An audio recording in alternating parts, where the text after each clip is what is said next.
this is corny, but I'm corny, Jesus Christ. There were some things said in both cases that hurt me deeply, still do.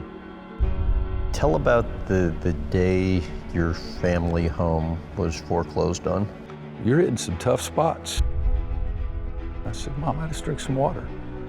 And so she didn't like that. And the next day, there was a dime sitting on the kitchen table. Because at that time, that's what Coach cost. None of us, Dean Smith, Bill Guthrie, Jetty Fogel, Roy Williams, knew that he was going to be Michael Jordan.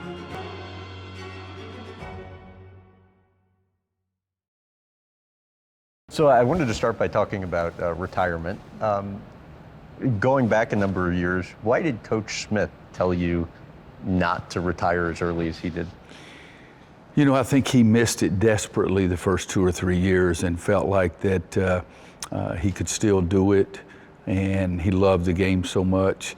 But he got tired of everything on the periphery. He got tired of the media, he got tired of the recruiting, he got tired of the alumni meetings. He let the feelings that he had for everything on the outside dominate his decision.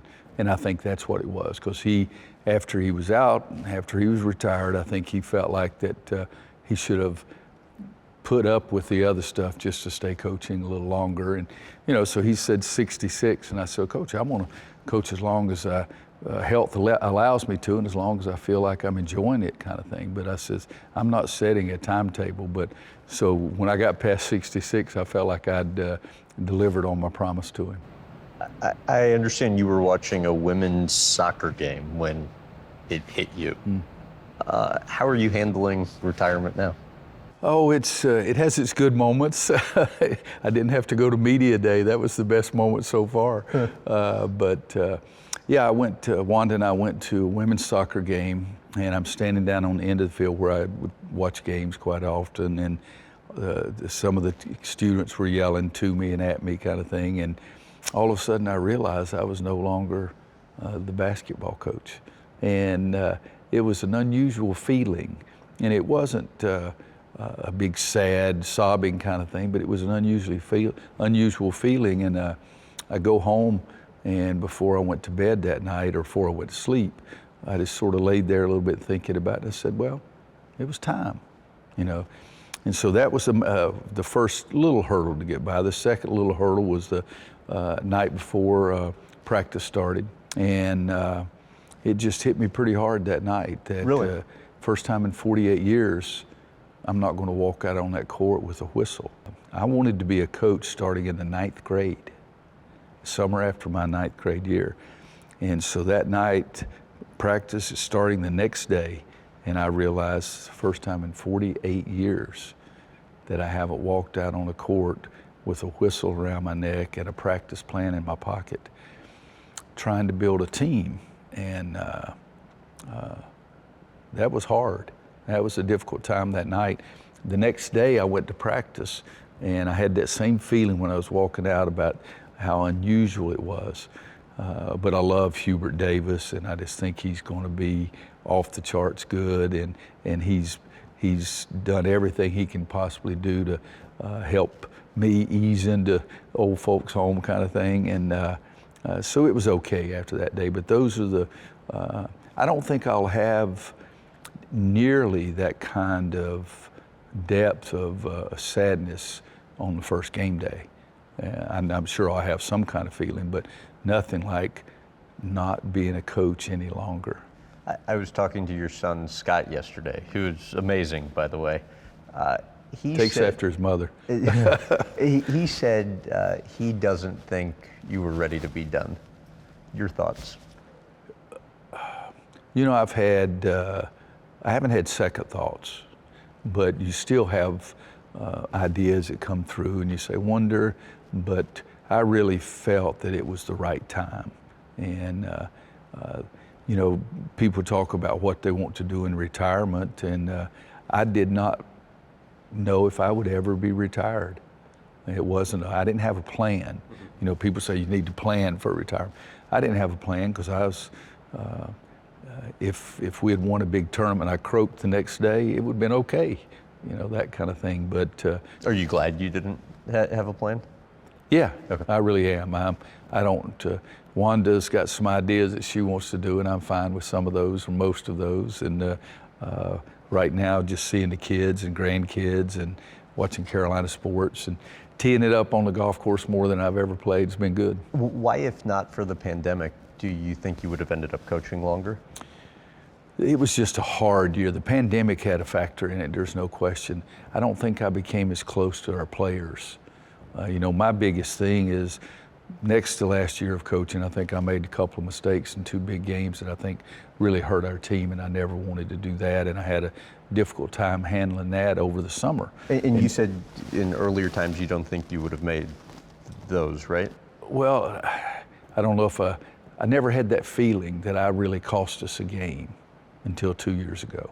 And I made some mistakes, God almighty, I made more mistakes than anybody's ever coached, but I never really felt like that a single decision that I made was a big factor in losing the game, nor I don't know that I ever thought a big decision that I made was a single factor in winning the game. I was just trying to manage the game.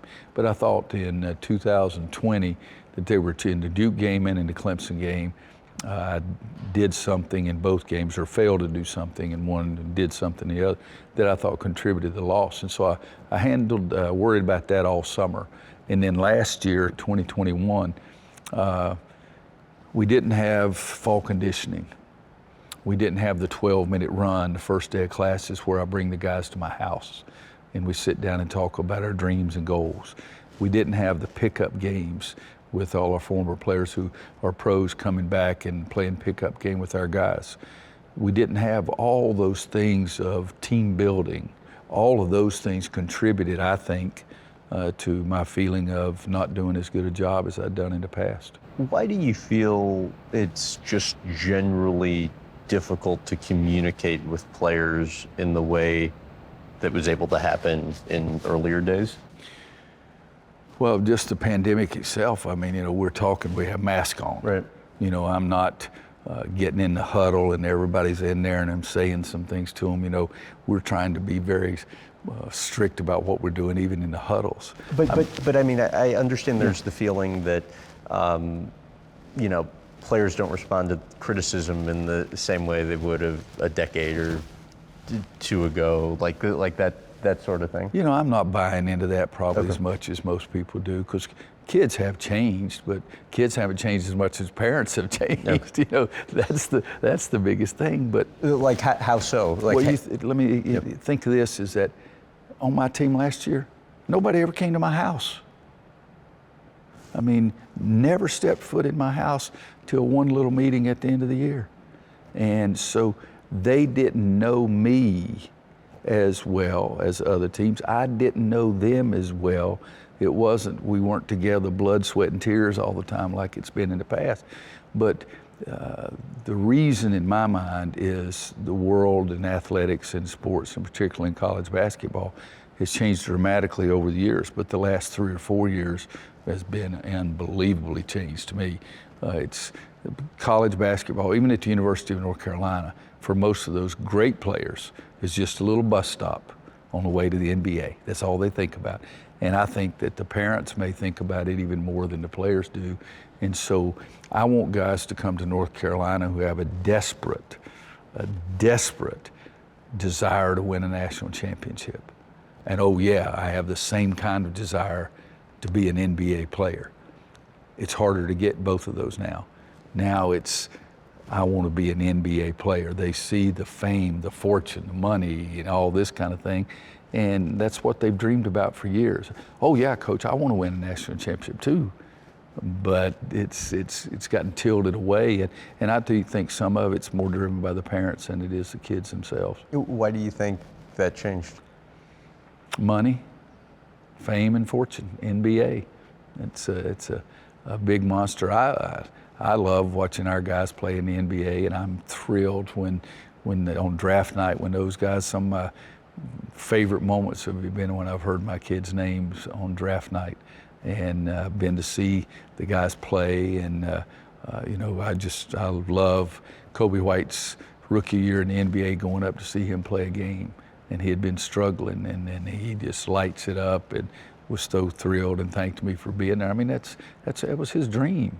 And I'm the guy that told him he needed to leave after his freshman year. He said, Coach, I never planned on being here just 1 year. And I said, I understand, son, but you're ready. And so it's not that, it's just I want to. And Kobe had that desire to win a national championship too. What do you think of players now being able to profit off their name and likeness? Oh boy, this interview's not going to last long enough to get all my thoughts. I sit on the fence a little bit. Long time ago, Peyton Manning is one of my heroes, and Peyton wrote me the nicest note. I've met him a couple of times, and after my retirement, handwritten note, which I was thrilled to get. But Peyton, 1 year at Tennessee. Now I'm going to miss the numbers, okay? But it's I'm in the ballpark. Had his name on the back of the football jersey the first game, and they sold like 50,000. Because Knoxville, they have 100,000. So they sold like 50,000 of these jerseys at $70 a piece. And Peyton didn't get 1 cent. Now that's not right, okay? That's just not right, and I've always thought that. But the other side of it is that the NCAA and the universities and the athletic directors and the coaches have all made life so much better for a student athlete now than it was 5 years ago, 10 years ago, 15 years ago. I mean, kids have it so much better now. They're not, if somebody says that go to bed hungry, that's because I can really be very strongly about that statement, because that's just not right. And that's not being truthful, and that just hurt college basketball. But it wasn't great. If you were one of our players and we had a prospect in, and you go out to eat with that player, we got to take the money for your meal out of your meal money. And you may have gone to McDonald's and paid $3. This meal may be 20 or whatever it is. I mean, and now you can do that and still get your meal money. We pay for it, but you don't have to pay for it. We have the cost of attendance. We have the Pell Grant that's easier. We have so many things. I mean, my guys, the last couple of years, the checks came in on Monday, some would pick it up on Wednesday, some would pick it up on Thursday. It's not, they weren't treated like bad people or neglected or anything. So we did do a much better job over the last 5 to 10 years. Now, in saying all this, why should someone be prohibited from making money if they can do it? And yet, boy, I don't know how it's going to work out in the locker room if you're making a heck of a lot of money and I'm not making any, and you run 10 sprints and I got to run 10 also. So there's some things there. I think it's going to hurt the team building. I think it's going to hurt some things. So I sit on the fence, because there's no way that they can get the University of Tennessee, and not blaming them, but Peyton Manning didn't get any of that money. And also that we do some good things. We really do, and every school does. We would autograph 1,200 basketballs every year, and we'd sell them. And then we'd give them to charities around town. Over $2 million in my 18 years that we gave to the homeless shelter, Boys and Girls Club, Salvation Army for Christmas shopping. And now it's hard to say, okay, come on and sign these things, when they may be able to go to a store and sign and get $10 per autograph. So there's some things that are going to be lost, but team building is the biggest to me, and how it's going to be done. And there's going to be mistakes made, but hopefully it'll get better next year and better the following year. So overall, a net positive in your mind? Close, because I don't know how it's going to affect the team. I don't know how it's going to affect things that are going to be important to them. I ask my players all the time, think of the most satisfaction, the most elated you've ever been in your life, in your sport. And you know what they all tell me? When their team won something big. It wasn't when they scored 61 in a game or 35, it's when their team won something really big. And so that bothers me a little bit, because I don't know if that's still going to be the way it is. But some kids, they're going to like having money in their pocket, but they're still going to try to beat you up on game night. And that's what I would hang my hat on, of being able to still coach. Name, image, and likeness had nothing to do with my decision to retire. Closest you ever came to coaching in the NBA? Well, I've been very lucky. And I think it's 14 or 15 different teams that either called and asked me to come and talk to them about being their head coach, and some of those even just flat out offered me the job. But there was only one time that I thought about, because I thought recruiting was getting out of hand on the negative side, and people were doing things that I didn't agree with on the negative side. And this was the Lakers? The Lakers and I had conversations 4 different times, so I have to pause for a second, but the Celtics 3 different times, so it's, I forget. Yeah. But I had this feeling, and I went home and told Wanda, I says, if I want to keep coaching, I may have to go to high school again, or I may have to go to the NBA, because I'm not enjoying where recruiting is going. And then all of a sudden, Nick Collison, Drew Gooden, and Kirk Heinrich. That was the class that we brought in at Kansas in '99, I guess. And there were 3 kids who desperately wanted to play college basketball, who desperately wanted to win, who had families that wanted their children to play college basketball, get an education. 2 of them were families of high school teachers and coaches. I mean, all 3 of those kids, it was just Pollyanna, if you want to use that term. It was perfect for Roy Williams. And we got all 3 of them. There were only 3 kids we brought on campus, and we got all 3 of them. And they restored my belief that you can find kids who really do want to play college basketball and want to get a degree and love playing as a team, and people around on the perimeter were not involved. I dealt with just their parents, didn't deal with anybody else.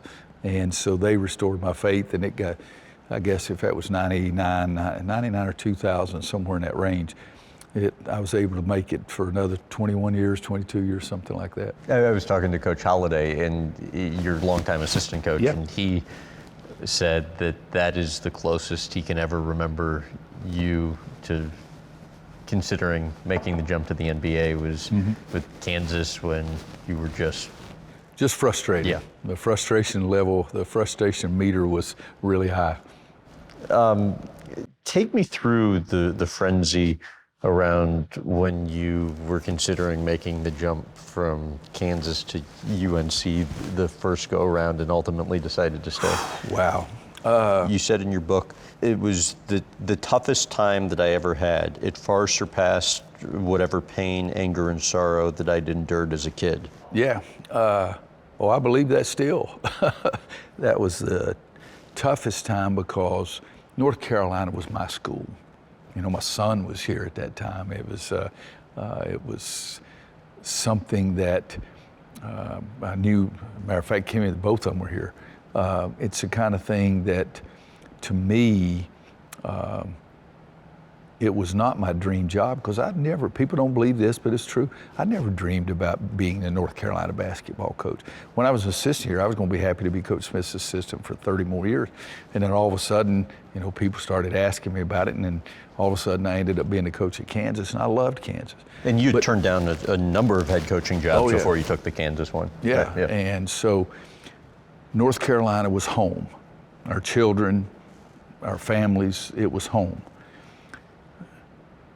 Kansas is really freaking good, okay? And so I loved that place. And I was torn, because there was no good answer, but there was no great answer either. If I stayed there, I hurt some feelings here. If I came here, I hurt some feelings there. For several nights, I didn't sleep. I cared, and I can't even say cared, I loved both schools. But I had promised Nick Collison that one of the schools we were recruiting against had said, if you go to Kansas, Roy Williams is not going to be there, he'll be at North Carolina. And so the family asked me, and I said, I'll be here as long as you're here. And I know some people think that's sort of silly or corny or anything, but I never could answer that question of what to say to Nick. And I loved what was going on at Kansas. I loved everything about it, and it was hard. Describe that feeling, though, when you announced it to the football stadium. Well, it was sort of crazy, because, you know, there was so much attention. I just wanted to let me get by myself to do some thinking. And there was, every time I'd turn around, there was a camera there or something. And ashamed, the day of I was walking across the street at my house to golf course. I was going to just hit some golf balls. And there were cameras out there. And I said, come on, guys, can I just go have a few moments of peace? And I did shame them because they all got this sad look on their face and they left me alone. But so that day, when I made the decision, it was the most emotional I'd ever felt in my life about what words am I going to say. And usually I think a lot and try to prepare what I'm going to say in most situations. I'm usually not surprised by what's asked. But we were talking earlier about I had an affinity for Coca-Cola Classics, and I think I'd had about 200 ounces that day. It's just You probably aren't joking. No, I'm not exaggerating. I'm not exaggerating. So I said, can't we just make a statement? And Bob Frederick said, we've got a certain number is a lot. Who's the longtime athletic director, Yes. whose son was Yeah, that's right. coach. Yeah. Dr. Frederick said, Roy, we've got to have a press conference. There's just too many people here. We can't do that. And I said, that's the way I said it. I said, okay, and then they changed it from one venue to another and then finally put it at the football stadium because it was so many people.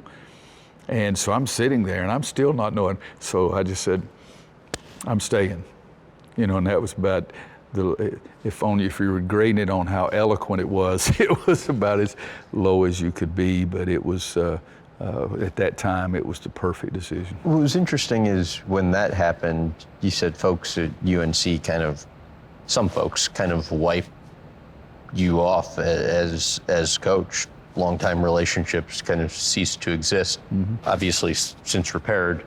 But then the same thing happened kind of in a different way when you left Kansas. How strange was that dynamic for you on both fronts? It was strange, and it was hard to handle because when I stayed at Kansas, a lot of very good friends were really disappointed in me or upset or mad. And then when I did come back 3 years later, it was the same thing at Kansas, and that was really hard. And what it taught me. And they removed you from your 15 years as coach from the highlight video. Yep, it was hard. But what I did, I tried to learn from it and tried to talk to my teams and my children. What you want in life is you want people that are with you regardless. And you don't have very many of those. You have other people who are with you if you do what they want you to do. But no matter how small it may be, you want to have some people who are really with you. And because I found out in both of those decisions that there is a group of people that are going to be with you regardless, but that group is really small. A lot of people are with you if you do what they want you to do. And that was okay because I've been very fortunate to have a core group, I call it my foxhole buddies, that stuck with me the whole time. But there were some sad moments. There were some very difficult moments on both sides. What comes to mind now? Because I can see it in your eyes as you're thinking about it. Some people said some things and terminated our friendship. That was just very hard. And then when I came back, and it happened the other direction, it was the same. But it wasn't the masses. There were some things said in both cases that hurt me deeply, still do. But still, I had that group, the foxhole buddies, that took care of me. Your mom. Yeah. What do you think you most learned from her? Oh gosh, it would take me a long time to say everything. She was a very intelligent but uneducated lady. She quit school in the 10th grade. My dad quit in the 6th grade, and my mom had 10 brothers and sisters. My dad had 13. So when we had family reunions, we had 5,000 cousins around, and I was the first of our generation to ever go to college. And education was not really ever spoken of in my home. When my report card came in, my mom would always see it, and I knew it pleased her that I had really good grades. She really was very pleased with that, and so that meant a lot to me. But all of those things, the biggest thing is my mother was willing to sacrifice everything to make sure that I was taken care of. And some things were very humbling for her. I mean, I was very fortunate again. I was the commencement speaker, the graduation for 2020 class here at North Carolina Sunday, because their graduation ceremony was canceled. How do you go to college and all of a sudden now school is canceled and you're doing it virtually and now you have no graduation? And so our chancellor, in my mind, a very intelligent thing, decided to reschedule it and bring them back 17 months later and do it. And I told them the story about when I came to school here. My mother and my aunt drove me down because my mother had no car. There was not a car in my family for 5 years. After my sister got married, it was just me and my mom, and there was no car. We rode a bus or begged rides, and she rode a bus to work or had somebody picked her up to take her to work. And my junior and senior, I was thumbing everywhere. You know, you can't do that nowadays, but I was hitchhiking places. But she brought me to school. And when I graduated, she came back. And that was the only time she was here in 4 years. But I was on my own. And the biggest thing I get from my mom is that she had confidence and trust of me doing the right thing. One time she even said, "You just make sure you do the right thing." And I said, "Mom, how am I going to know what's the right thing?" And she said, "You'll know." And her confidence in me, when I'm 11 years old, I mean, I'm going to get on a city bus and ride uptown to the YMCA and spend all day at the YMCA and then come back by myself. And because she was working every Saturday. And so those kind of things, the confidence and the trust and the care that she put in me, I can never duplicate that. What did she teach you about work ethic? Oh, she just always told me to do my best. And she said, "I'm not asking you to do the best you can do. I'm saying do the best." And so she wanted me to, it was her way of saying, I guess, that she wanted me to be competitive. And you saw it in her, though, too. Oh, yeah. I mean, when she was 65 years old and quit, retired, 7 months later she got cancer, 9 months later she was dead. But when she retired at 65, the last week she worked 48 hours. She worked 8 hours on Saturday. That was her last day at work. I mean, so nobody worked harder than my mom did, and she did it to provide for me. That was it. she worked for Vanderbilt Shirt Factory for 25 years, but then she would iron for people on the side. What about that made you kind of embarrassed to answer the door? You know, it didn't make me embarrassed to answer the door. It just embarrassed me because my mom is having to iron other people's clothes, make enough money to feed me. You know, at that time, my sister was still in the home at that time, but that's the way I looked at it. She's taking in other people's clothes and ironing them, and I think it's like 10 cents a shirt, 10 cents for a pair of pants or stuff, you know, and that, now it sounds ridiculous, but at that time there wasn't a lot of money around. So there are a lot of times that I would leave. I would go up the hill across the street to the Biltmore Elementary School and try to play basketball or something just to get out of there on Sunday nights. Why'd she start giving you a dime? Oh, that's a famous story because of Bill Knappman, the article he wrote in Sports Illustrated. My sister, I'm in the 7th grade, and so at Biltmore Elementary School, we just walked to school. And Robertson High School was a consolidation of Biltmore and Valley Springs, and so the buses would pick up the students from Biltmore and drive to Robertson High School and then bring them back, and then the people would walk home or get on another bus to go home. And so my sister would ride the bus back to from Robertson High School to Biltmore Elementary, and we would always stay on the playground and play about every afternoon if the weather was okay. And then right across the street, there was, in those days you called them filling stations. You had to fill up with gas. And my sister would drive by and always see me sitting there because when the buses started rolling in, we had to leave the playground. And so I'd be sitting there on the curb, and she said something to my mom, and my mom said, "What are you doing?" I said, "Well, when we finished playing, everybody stops at Ed's," who was the owner, Ed Wilson, and Ed's, and get a Coke. And she said, what do you do?" And I said, "Mom, I just drink some water." And so she didn't like that. And the next day, there was a dime sitting on the kitchen table. Because at that time, that's what Cokes cost. And So she left me a dime on the kitchen table every morning. And for the next 2 years, and when I got into the 9th grade, you know, I'm on that bus, so I'm not stopping at Ed's. But so it was something that meant a great deal to me. What about it touches you so much? Just that she didn't want me to be any different from everybody else. And even when I was a 9th grader, the JV basketball team had a little dinner at the end of the season, and it's pretty neat. It's the first time I really remember ever having a steak, and I thought it tasted pretty good. I still like them. But I saw the parents sort of standing over exchanging money, and then all of a sudden it dawned on me that the guy at the you know, everything in life costs something. And so I just realized that the owner of the restaurant wasn't giving those to us. And so I went up to one of the parents and I said to Mr. Crandall, I said, Mr. Crandall, let me know how much this meal cost. And he said, Roy, we've taken care of yours. And I said, no, my mom will want to know so she can give you the money back. And so that was, but I had a wonderful, I was a happy kid. There were things that I didn't enjoy. There were things that I didn't like. There were things that I thought were hard on my mom. But I was never embarrassed by anything that happened.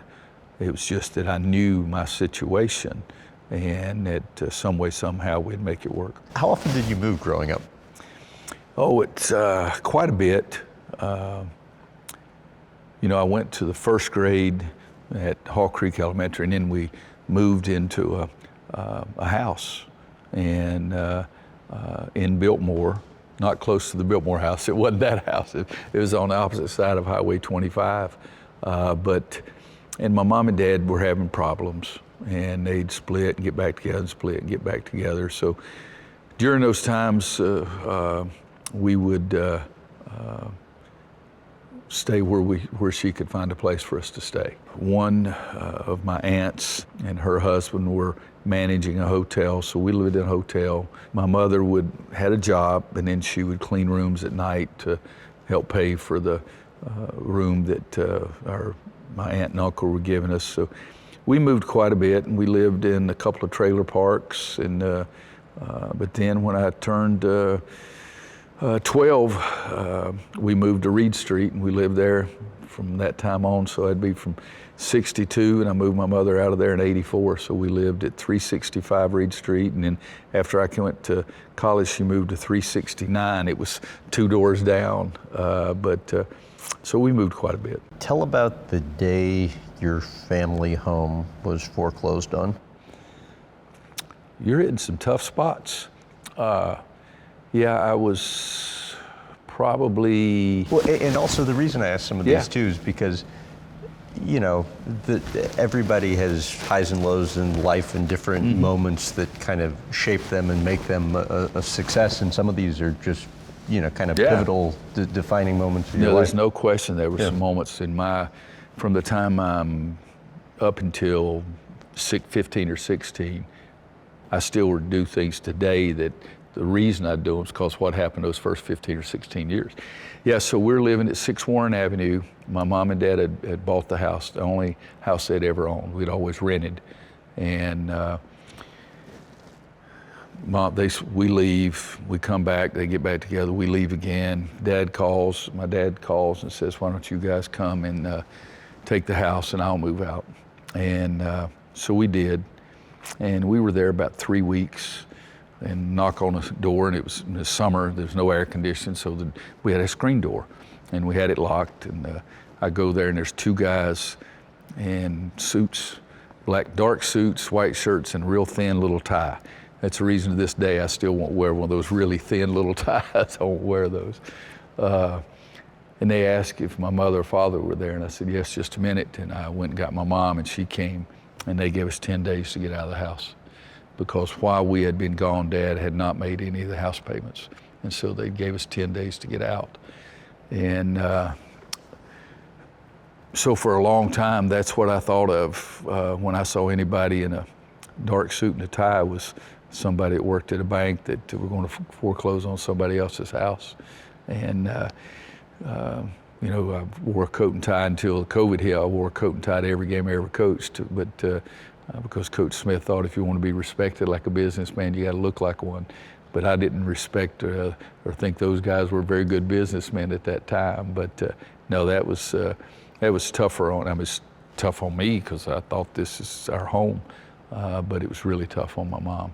2 more moments involving your mom that I wanted to ask you about. Then I'll move on. The first one being, take me through the moment where you had just gotten back from the golf course and walk in after getting your mom a house and see her for the first time. Yeah, that was a neat thing.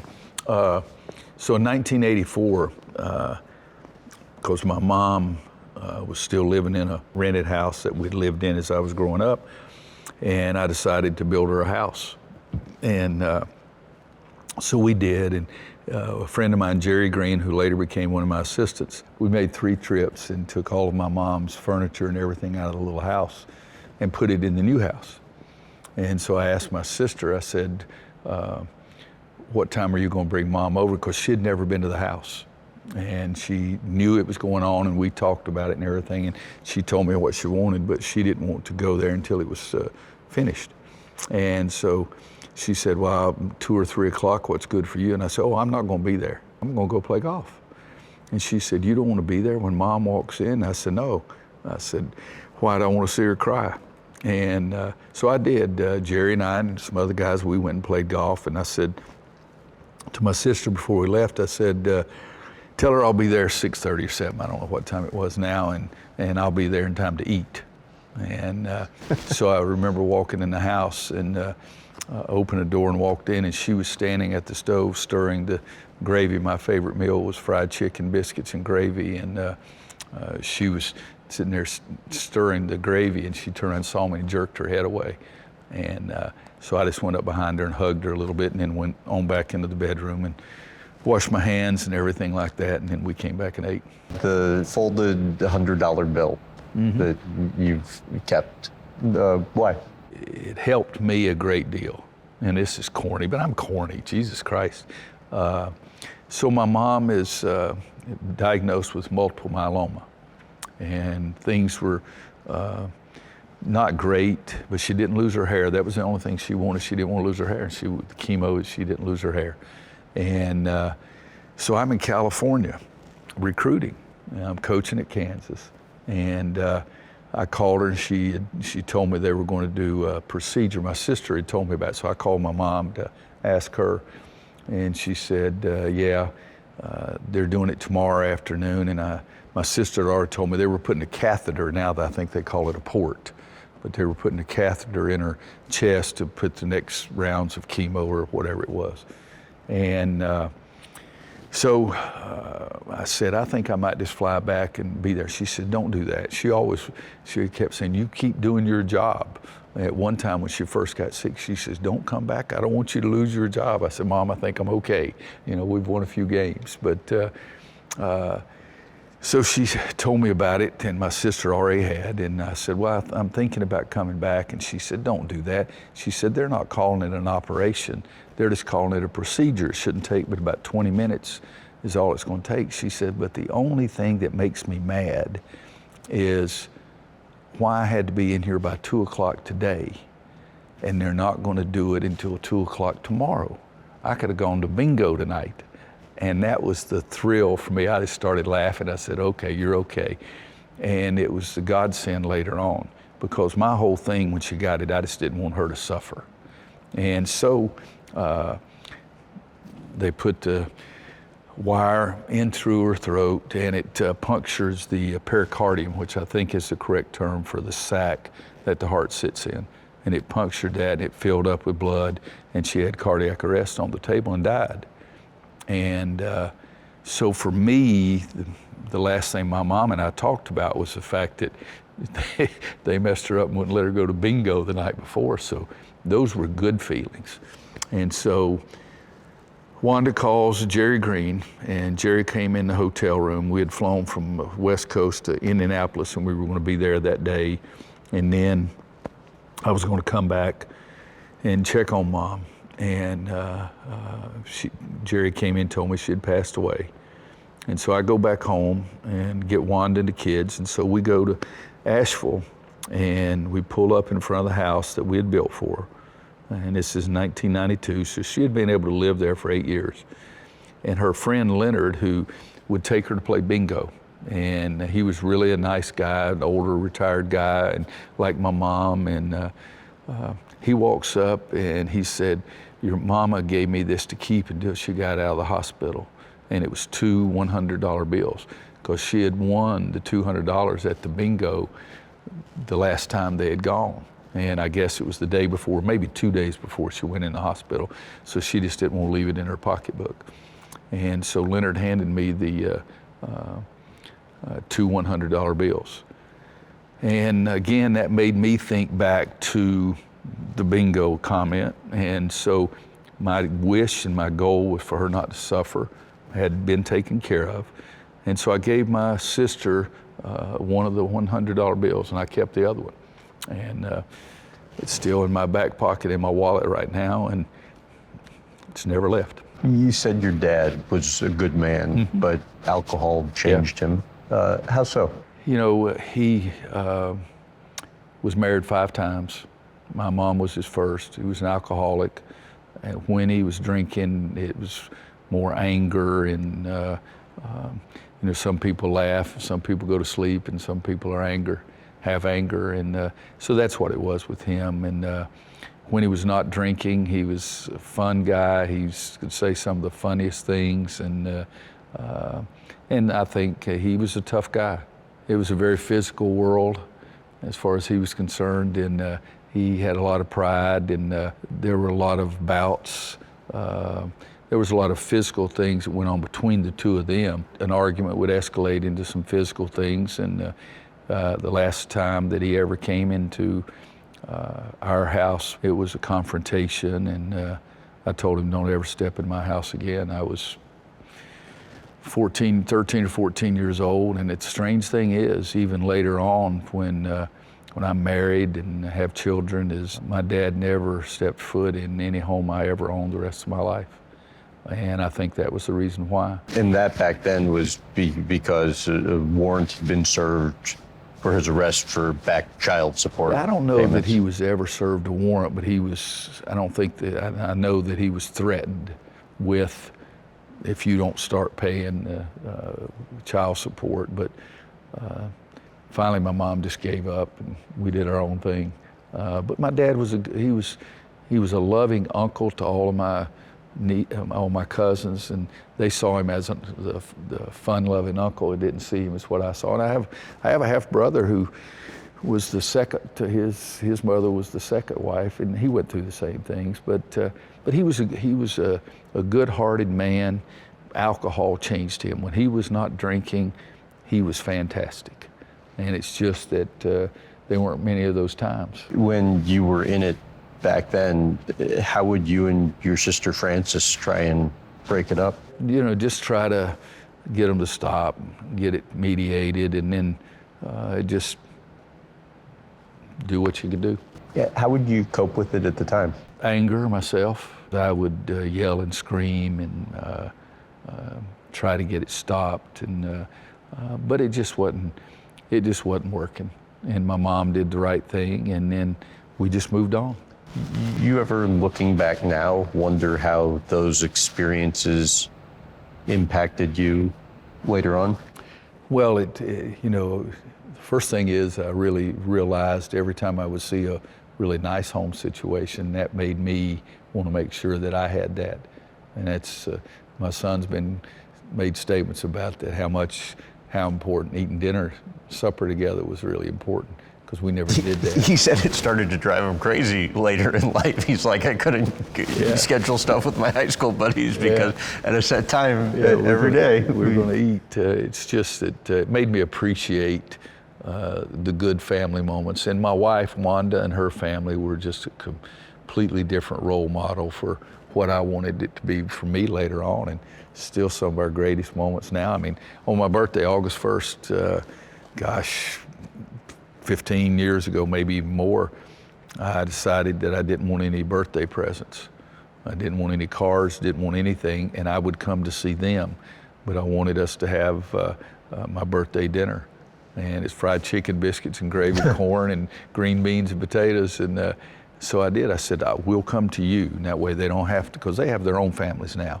And so on August 1st, that's what we do. We get together, and it's my favorite meal of the year. Did it ever scare you that, given those were your experiences in your formative years, that, between your mom and dad splitting up, getting back together, the abuse, that would end up what your life would be later on? Because I'm probably, this is a comical thing, I'm probably the only person that's ever graduated from University of North Carolina. And I stayed here 5 years and got a master's degree, and I never drank a beer. I don't drink, so. You think because of that? Oh yeah, there's no question. I was afraid of what it did to my dad might do to me, so I'm big on Sprite Zero now. Coca-Cola Classic was a long time ago. What did your dad say to you at your mom's visitation? Oh, it was a funny thing, because we would have contact. I would call him Christmas Day, and then maybe call him once a year other than that. Try to go see him once a year, but that was it.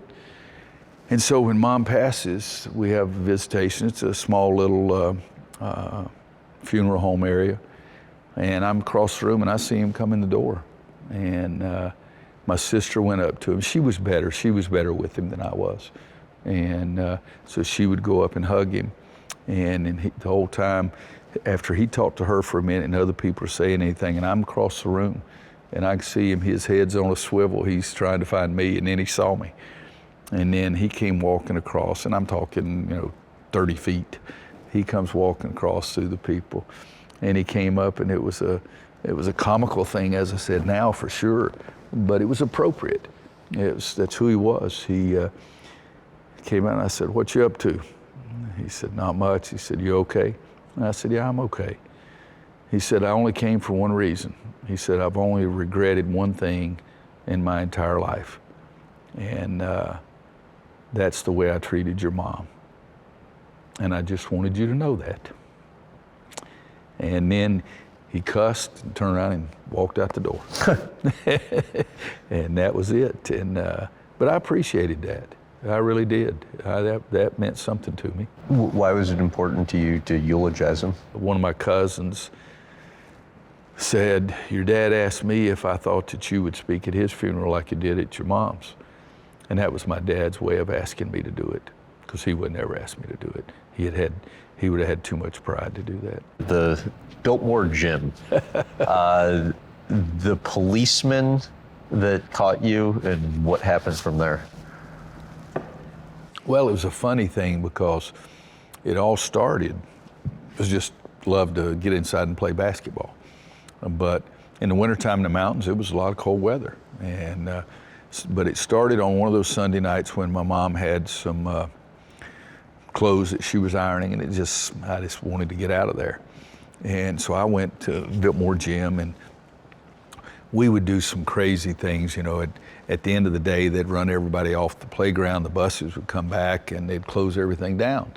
And every now and then, this I never did, but there would be somebody, we'd tell him to go hide in the bathroom. And so then when all the buses and the teachers left, he would come out and yell, and we'd all go in and play.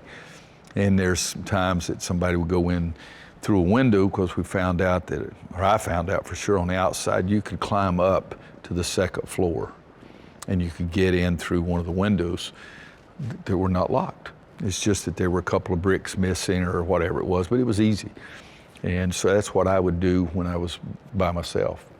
And so on that one Sunday night, I went up, and so I started doing that a little more often, but I never, quote, broke in for a group. It was just, if I'm going to do that, serious a thing, I'm going to just do it for myself.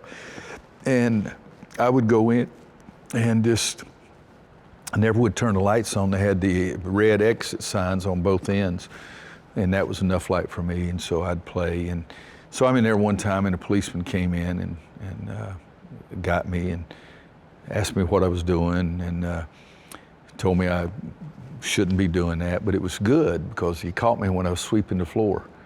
And he thought I was just trying to take care of it. I was trying to erase my tracks is what I was doing. And so then he caught me again later. And that's when took me to the principal's home, put me in the back of the car. You think you're... Oh, I thought I was going to jail. I was scared to death. And he takes me to the principal's house and leaves me in the car, locks the car, and goes to the door, and the principal comes out, and Mr. Norton, and they talk, and then he comes and gets me, and they scold me a little bit, and then they hand me a key and said, don't go in that way, but don't bring anybody else. If you bring anybody else in, you're responsible for them too. So for over a year, I had a key to the gym, but I never took anybody else in with me. It would just be by myself. And crazy thing is I had a key, and we had at least, well, more than once probably, had somebody stay in there, and then we'd go back in and play or get in some other way. But I never used a key for anybody except just myself, kind of thing. But then that was when I was in the 8th grade. So after that, I never used it because I would keep playing somewhere else. Oh, what about your high school coach, Baldwin, made you feel like you could accomplish things that even your family didn't think you could do? Well, it was when I was in 3rd grade, 4th grade, Miss Cheek, she put up the top 10 students in the class. There's only 25 of us. And the first time she put up top 10 students, my name wasn't on the list. And that really irritated me. And so the next grading period, my name was the first on the list. And so there was some competitiveness there that people laugh and joke about, because I think I am fairly competitive. And some people think to a negative. But so my freshman year at Robertson, I played on the JV team. Do you think it's a negative? No. Okay. I think it's the best positive I have. Yeah. But my freshman year at Robertson, I played on the JV team, was for 9th and 10th graders. The varsity was for 11th and 12th graders. And after the season, Coach Baldwin taught U.S. history, and so the people would talk to him, try to get him off the subject of teaching probably, and he would talk about next year's basketball team, and he told, that was juniors, but I had some of my close friends were in the junior class, and they came home and told me what he said, that he really thought that I had a chance to play on the varsity as a sophomore, that I'd really made some improvement during my freshman year, and that he thought I could really be a good player. And that was the first time that anybody had ever been openly very positive about me. It's the first time somebody I'd ever remembered saying really good things. With regards to anything? Anything, except my mom would brag about my grades, as I was growing up. Because you didn't really have any goals or ambitions at that point. No, there was no example, because again, nobody in my family had ever gone to school. And so that made me feel really good. And I loved baseball. Had always been the most important until my 9th grade year, and then basketball became the most important. And so all of a sudden I realized, if he makes me feel that good, I can't be the only person he's done that for. And so that's who I wanted to be. And so the summer after my 9th grade year is when I decided I wanted to be a coach. And I worked nowhere near as hard as I could have. I just didn't know, but I worked really hard. And then I started on the varsity as a sophomore, and we got beat up a lot, and I wasn't very good. And then I was better as a junior and then as a senior. But so Coach Baldwin's the one, and he's the one that taught me into going to college, because I never even thought about it. But it was as simple as that, recognizing the positive impact that he had on you. No question. And realizing you wanted to have the same impact. He's 81 on years other people. old, and I still talk to him every week, sometimes 3 or 4 times a week. And he's just been incredible to me my whole life, and it's something I really appreciated. So you go to college, you're playing on the JV team, and then you start staying after practice to watch Coach Smith and the varsity team's practices. Why? So I played as a freshman, and as I told you about having to get a job, and so my sophomore and junior years, I was a regular official in everything that we did in intramurals, but they didn't start until 4 o'clock. And so my sophomore year, I went in one day and had a little legal pad and went in, set up in the upper section of Carmichael. And I had seen Coach Guthridge, and I asked him if he thought it would be okay for me to come in and sit and watch practice. And I said, I only have 20 to 25 minutes because I've got to be on the field at 4 o'clock to start working or in the basketball gym. And so I went in there, and Coach Guthridge saw me and went and said something to Coach Smith. And Coach Smith sent a manager up, and the manager told the security guard, because the security guard was standing there talking to me, said Coach Smith said he's okay and let Roy come in anytime he wants to come. So Mr. Council was one of the security guards that was in there a lot. And so if I had 20 minutes or something before I started working every day, I'd go in there and watch them. And sometimes I'd watch Coach Guthridge's freshman team practice, and sometimes I'd watch the varsity. And then one day the varsity manager comes to you and says, Coach Smith wants to talk to you. There were two different times. One, that he wanted to know if I would keep a points per possession chart, and the other wanted to know if I could come on Saturday morning to referee a scrimmage. And so I did both of those my senior year for basketball, the games that I could drive to, State and Wake and Duke and all the home games. And then on Saturday mornings, I would come in and referee some of the scrimmages. And he ends up inviting you to work at the UNC basketball camp. And fast forward to the summer of '78, he asks to talk to you again. Tell about the offer. Well, it was funny because Coach Guthridge, I ran into him, just said hello. I was in summer school. It was my last 5 weeks of my college education. I was going to have a master's after that summer. And he said, would you be interested in coming and refereeing our camp at night? He said, you can work in the days if you want to. And I said, I can't do that, Coach, because I have class. But yeah, I said, I'll come and referee. And it was Coach Guthridge. And so he said, well, we have Phil Ford coming in, and Coach Smith wants him to have a positive camp experience, so he wants you to referee. And because he said that Coach Smith said, let's get the best referee we can find to come in.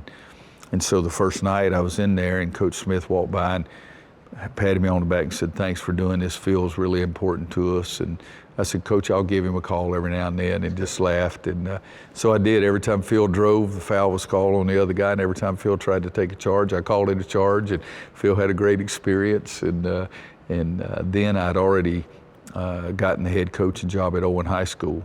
And so then after camp was over that summer, I get a letter at Owen from Coach Smith thanking me and inviting me to come back and work camp the next summer full time, and that he would send me a note in the spring. Mm-hmm. And then you end up getting a job offer.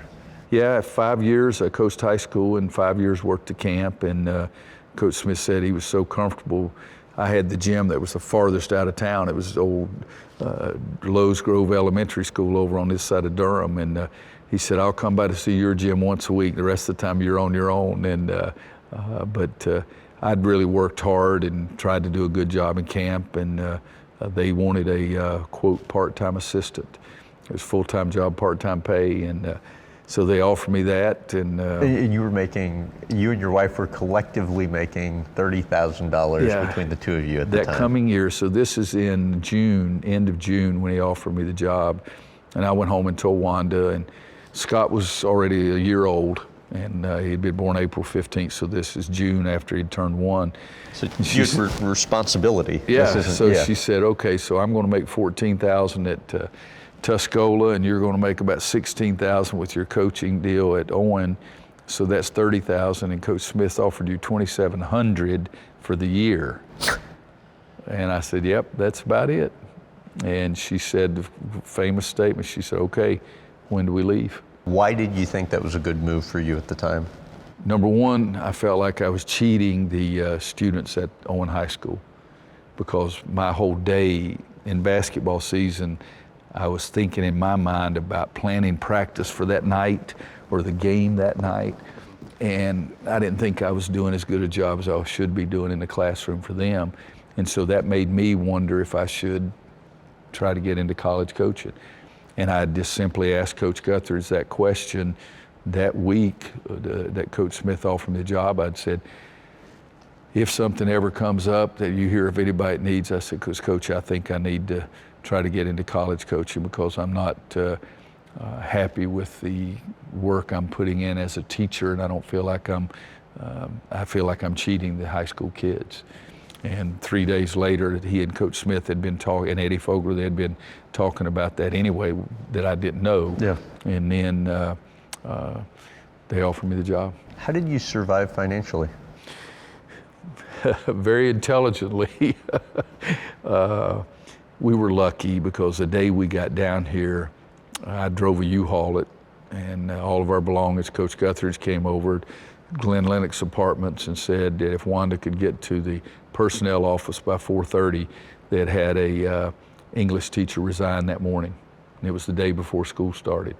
And so Wanda went over there. I remember crawling over everything to get her address to put on to go to the interview, and she went over there that afternoon, and they offered a job, so she started teaching the next day. And so I was driving copies of Coach Smith and Coach Crum, our football coach at that time, of their TV show. They didn't do it digitally and send it out across what they do now. It was a big old case of a film, and I would drop a tape. I would drop one in Greensboro and one in Asheville and turn around and come back, and it was 504 miles every Sunday, but I made $113. And so when I'm making $2,700 every Sunday, making another $113, and Wanda was teaching. And then the next year, she only taught a couple of months because she was pregnant with Kimberly, and that's when I started selling calendars. And you became the world's best calendar salesman. I was the best calendar salesman you'd ever seen, and we did okay. I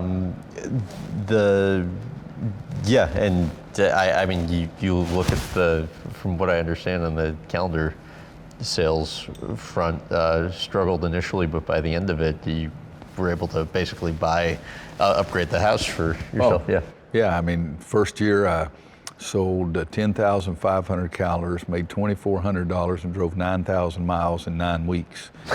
The last year I did it, 8 years later, I sold 50,000 calendars. Instead of making $2,400, I made over 30,000. I did it in 5 weeks and in 5,000 miles. How do you remember this?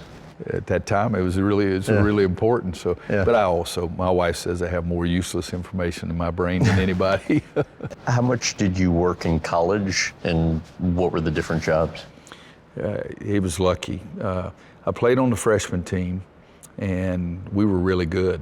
I wasn't good enough to keep playing, but we had 77 guys try out for the freshman team, and 7 guys were either on full scholarship or had been promised a chance to be on the varsity. So there were 70 of us trying out for those other 8 spots.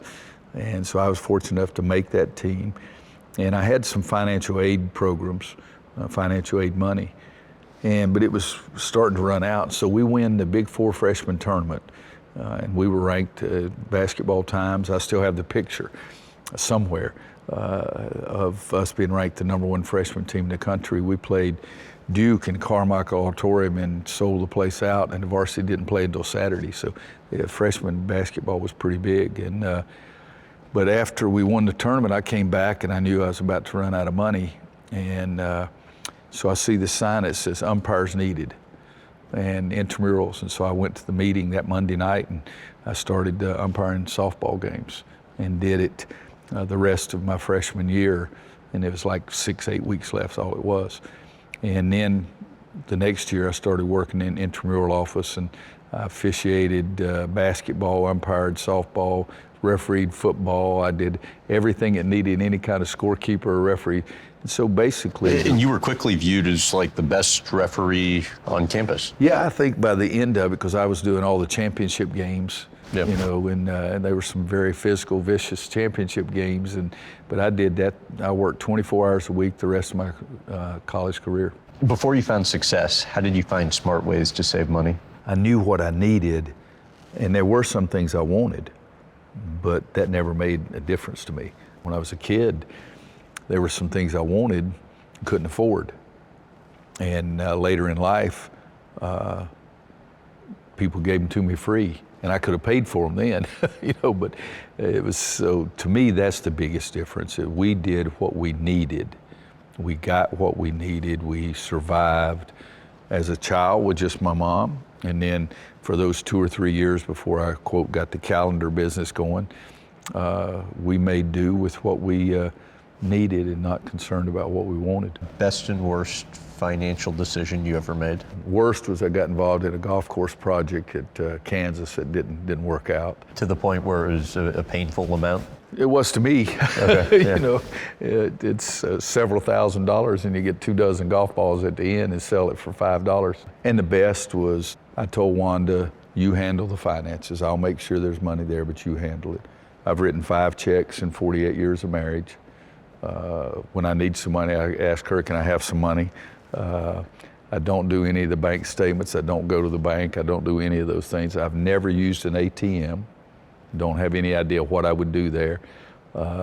So the best decision is putting her in charge of the finances. And the second one was a friend of Coach Smith's named Bill Miller that started doing our taxes in 1982 and did a great job of guiding us properly when I became coach at Kansas. And then after he passed away, a guy in his office named Tim Breedlove has continued to do the same thing. So Wanda and Tim Breedlove have done real well. I don't know, they just give me money when I need it. All right, and the best financial advice you ever received? Oh boy. It was probably Bill Miller. It wasn't really financial advice, but it was. He said, if you don't have your health, you don't have anything. And so today I'm going to walk, today I'm going to exercise, today I don't eat properly, but I love desserts, don't eat many vegetables, but most of the time I try to take care of my health as much as I possibly can. The academic impropriety stuff at UNC, how did it affect you? Mentally more than anything. The way I felt like people were looking at me and the way they were looking at my basketball program and the way I thought they were looking at my school. And I didn't think it was fair because I didn't do anything wrong. How did you think they were looking at you? That it was negative, because negative news gets the headlines, and the Raleigh News and Observer put it in the headlines every day. I mean, you thought the perception was what? I thought the perception was that we were cheating, that we were giving our players extra help, that we were giving our players grades, and that was not true, and that I was involved. When the first notice of allegations came out, my name was in there one time. And it said, we interviewed Coach Roy Williams. The second notice of allegation, that wasn't even in there. And yet they interviewed me and they talked to me and they found nothing. And there were coaches who were involved in things that would have their names in there 50 times. And mine was in there one statement the first time and not in there at all the second time. And I felt like we had really done some good things to make sure we were not doing anything wrong. And so that was a difficult time. We had recruited 24 McDonald's All-Americans in the first 10 years. In the next 3 years, we recruited 1. And it was hard when you walk up to do a speaking engagement to help somebody, and there's a TV camera there, and a guy sticks a microphone underneath your face and says, do you think you're going to keep your job? Do you think you're going to be fired?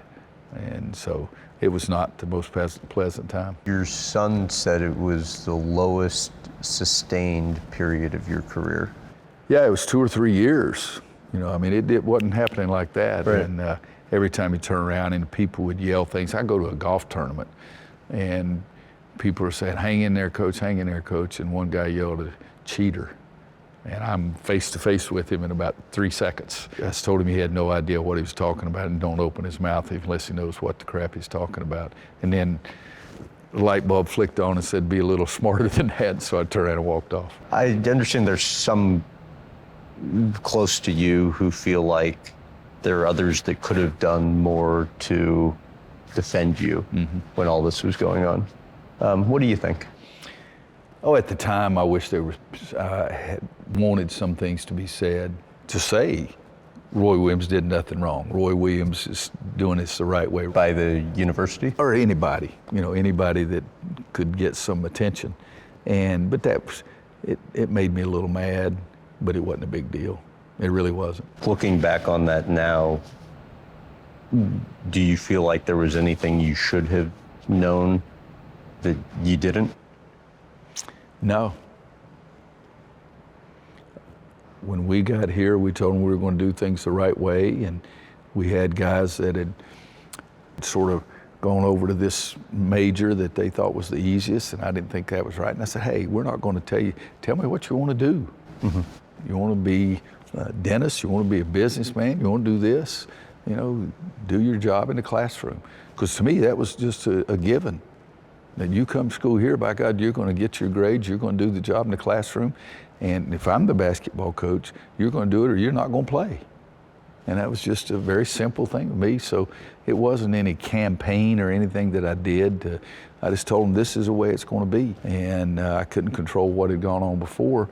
And as I looked into it, and the university looked into it, what had gone in before was not what was portrayed in the newspapers at all. And so I was comfortable with what had gone on before, and I was darn sure comfortable with everything I'd done. What about lesson or takeaway from that experience? That in times when you have tough times, you do need that core group that you can pull together. And that's what I tried to do with my team. I tried to make my team even stronger. And at times like that, your core group of friends, they're going to stay with you and the whole thing like that, because they had to defend me also. They had to defend our school. Our families had to defend. So in times of adversity, you've got to have a group to get together even stronger. And that was the reason we had the success we had during those times. I mean, we lost the national championship game on the last second shot and won a national championship game during those time periods. But it was because we tried to be even stronger together. Stress. Yeah. How constant a presence is it in your life? Right now, not very much. How about up until retirement? Yeah, every day. I mean, and I've always put more on myself than anybody ever has. I tell a player, when you're in that gym working, maybe somebody else is not. But if you're not in there, maybe somebody else is. And that could be the guy that you're competing with for the last spot on the team or for the #1 draft choice in the NBA. And so that's the way I've tried to run my life. I'm trying every day to make sure that nobody's going to outwork me. How visible is it to family and colleagues, the stress you put on yourself? You know, I think you'd probably have to ask them that. They know and they appreciate how much I try to do, and I do think that I've always been really organized so that I can do those kind of things and not stare against the wall all day. I was going to say organization might be an understatement from what I understand as it pertains to you, but how would the stress affect you? Just not sleep. You know, but I've always thought I could get by on less sleep than anybody in the world. And that goes back to when you were an Owens high school coach. Oh, yeah. I think the first time you didn't get sleep, but how little sleep would you get? Oh, during the season, depends on how good we were, I guess, too, but a lot of times 3 hours, something like that, 3 or 4. If I got 5 hours a night or something, I didn't know how to act, you know, that kind of thing. How would that affect you or your health? You know, I'm still kicking, is all I can tell you. But there would be sometimes after a loss, a difficult loss, maybe I wouldn't sleep at all. And so I'd be a little more tired. And so I'd have to, but I could not only exist, I could get my work done on that little sleep. I'm sleeping a little better now, not a lot better now. Are you getting a lot more sleep now? Oh, well, compared to what I was then, you know, gosh, I've even found out what it was like. I slept one day after a couple of really hard days of work and travel and everything. I slept 7.5 hours one time. I thought, geez Christ, I didn't know anybody could do those kind of things. 2 quotes I wanted to read to you, one from your son and then another from you. But first, your son said, as it pertains to coaching, the highs are never as high as the lows are low. He mentioned you would say that. Why would you want a job that makes you feel that way? For me, it all goes back to Buddy Baldwin. I wanted to be important and to make somebody feel like my high school coach made me feel. That was it. That I wanted to give everything I had so that I could help some, quote, kid who just got a little older when you got into college level. And then secondly, the competitive side, the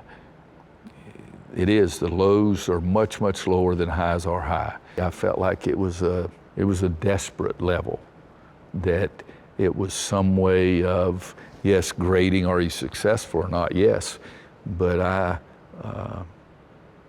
not only hated losing, it was hard for me to handle. You wrote in your book, if you haven't walked in my shoes, you don't know the pain, you don't know the regret, you don't know the anguish. It eats at your soul. Mm-hmm. And that that was part of the reason for retiring, because it just got so hard, and the losses or the mistakes would just hang with me so much longer. I mean, I have a good friend who's an NBA general manager who made some bad free agent deals that said, you know, I made this deal for $50 million and the guy wasn't any good. He said, those are mistakes. He said, you didn't foul a guy, and that's the mistake that's going to make you change your life. But the losing and the mistakes got to be so dominating in my life that it was hard to handle. Michael Jordan, your close friend, you were one of the first college coaches to really get excited about Michael. What do you think you saw that others missed? Well, everybody missed, and we would have too. But I just saw him on a Sunday afternoon, and I thought, oh my gosh, this may be the best 6'4" high school player I've ever seen. But none of us, Dean Smith, Bill Guthrie, Jetty Fogler, Roy Williams, knew that he was going to be Michael Jordan. Right. But he was just gifted, but he had a desire that was different from everybody else.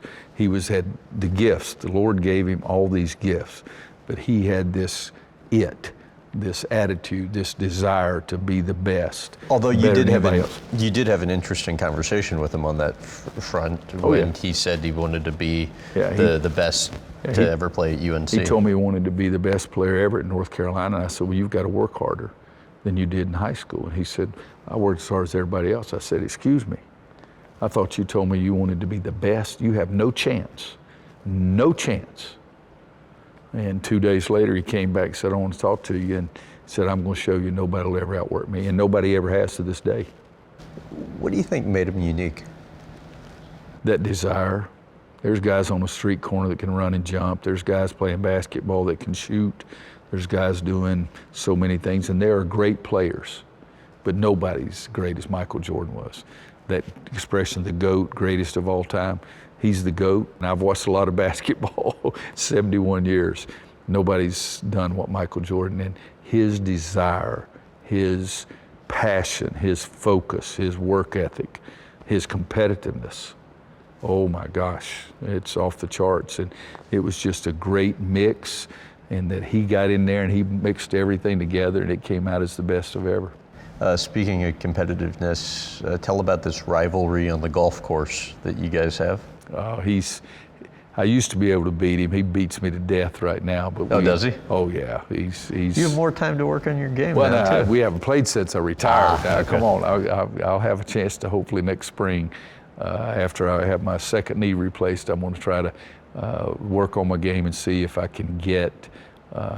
When I left high school, coach, my handicap was a 3. And for 45 years, I've been able to keep it in single digits in the summer. But this summer, at 71, it took me until August to get it to single digits, so I've got to go back to work. What's this I hear about a motorcycle he gave you? Yeah, we were at auction, the charity auction, Jimmy V Challenge, and he's always been great. And Wanda is a great, great cook, and she used to fix him from fried shrimp. And he came in and sat down at our table because he said he hadn't seen me in almost a year. And they bring this Harley and vroom, vroom.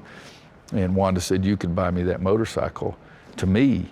And she said I could use that to go to the grocery store, because we had a place in Charleston and we were flying from Kansas and then getting a rental car and taking the whole week. And she was talking about getting an old jalopy and leaving it down there so we at least could go to the grocery store. And she said, and Michael said, do you ride a bike? And I said, she's never ridden a bike in her life. And she said, well, I could learn. And Michael said, I'm going to buy you that bike. And my wife almost, no. And it was unbelievable. But he sat there in an auction. Charles Barkley's across the room, and he's over there bidding, and Michael gave him the sign to stop it. He was buying it for Wanda, and so he bought her a motorcycle. We still have it. Tell the story about his dad installing a wood stove at your house. I was still the part-time assistant, wasn't making very much money, but we had bought a house. It was a very little house, south side of Chapel Hill. And in January of his, January 24th of Michael's senior year in high school,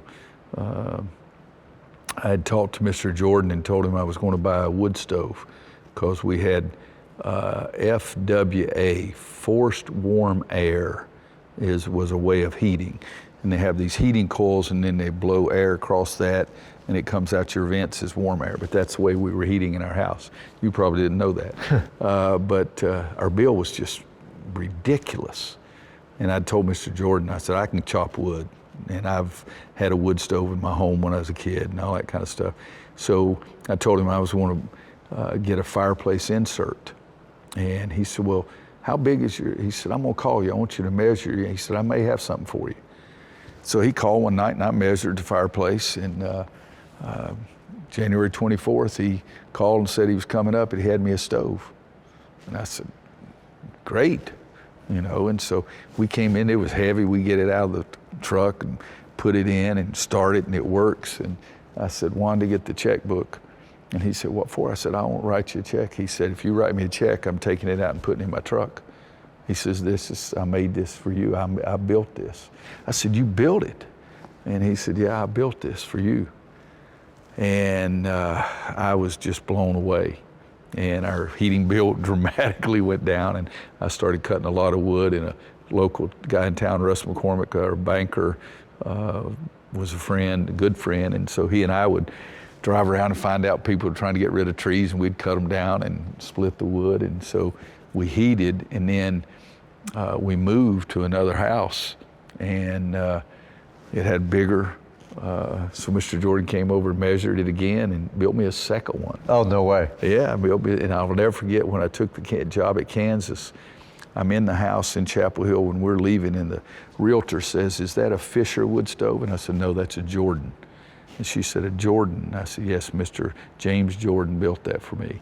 I wanted to drag it out and take it with me kind of thing. But so Michael's dad was great, one of the most well-known, efficient, hard-working guy, loyal to a core, and his mom was great too. Dolores was special, but James Jordan was a hero of mine. I want to wrap up talking about Wanda. In what ways does she provide the perfect balance for you? She's everything to our family. She's the glue. I wanted her to be the mother of my children, and she's the perfect mom, the perfect grandmom, and I walk around and have fun. Everything that I'm bad at, she's good at, and that's about everything. Just now in social media and computer work, I don't do any of that stuff. I'm the only guy you've ever known that does not have an email. Oh, come on. I don't know, no. When email first came out, I had a computer at Kansas, and I'd press a button, it said, you've got mail. And it'd be sort of cute, but Scott and Kimberly, it's both in school here, and they're the only one that had my email address. The fifth day I went in and pushed the button, and had 208 messages because Kansas released everyone's email address. So now I've got all this. And it was over 200 for 5 straight days, and I cut it off, closed the computer, and never opened it up again. I came here, and they said, where do you want your computer? I said, I don't want one. And they said, well, you got to have a computer. I said, no, I don't. They put a computer behind my desk. I never opened it in 18 years. And in fact, this summer, after I retired, they came in and nobody had that email address. Somehow they got it, but there were over 18,000 emails in there they had to erase because I never opened it. And because I'm not going to be dominated by that computer that I get up and I've got, it was from fans, people wanting to take this recruiting service. It was, just ridiculous, and I wasn't going to do it. So my life's not dominated by the computer. Okay, in fairness, though, yeah. I'm sure you had to learn how to text because in the recruiting process, you're I can call somebody, they can call me, they text me, I can text them back. I've even gotten the ESPN app, so I can check the scores and see how the Yankees are doing, how our guys are doing in the NBA. So you have a smartphone? I don't know what this is. But that's what I have. Definitely. I got my pictures, my grandchildren on the back, so it's good. But no, I don't do those things. To what extent do you think she's always gotten the appreciation she deserves? Oh, for me, I don't deal with people when we're building a house, moving, or anything like that. I tell them, you need to have a great relationship and be able to take instruction from a woman, because I will never speak to you, but I'll work hard enough that there'll be enough money there to pay you at the end. I understand she's not one to pump you up and tell you how great you are. No, she keeps me grounded. the important thing to her is not winning the game. The important thing is when we're going to go see the kids. The important thing is seeing the grandkids, and important thing is helping people. What's this I hear about a jockstrap proposal? It's gotten overplayed in my mind. I'm sure she thinks it's played exactly the right level. So I'm in graduate school, spring break, Easter, and we had talked about being very serious. We were in ninth grade, algebra 1 class together, never dated in high school, and then got here and we hung around, started dating, doing those things. And so we're going to a movie, and at that time, I always was ready for a game. So I had my shoes and socks, gym shorts, and my jock in the back seat, because if I went by a playground and guys were playing, I'd stop and play sometime, because I was always ready for a game. I'm 21, 22, 23, 21 or 22 years old. And so I said, I've got something for you in the back seat under my shorts. And I didn't really think about the fact that the jock was there too. But so she gets it out, and it's this little package, and she opened it up, and it was a ring. And I did the world's worst job. I tell every player, every friend, young person, do 180 degrees away from the way I asked Wanda to marry me, because she opened it up and it's a ring, and instead of stopping the car and getting down on one knee or making it romantic or something, that I made it something she could remember. I started to say, instead of making it memorable, I did, but in a bad way, because she opened it up and she looked at me, and I said, well, what do you think? That was the way I proposed. So yeah, I shouldn't do it like that, but we've survived 48 years. And she means what to you? Everything. She's the perfect mom, the perfect grandmom. She's been able to do things in areas where I'm very weak.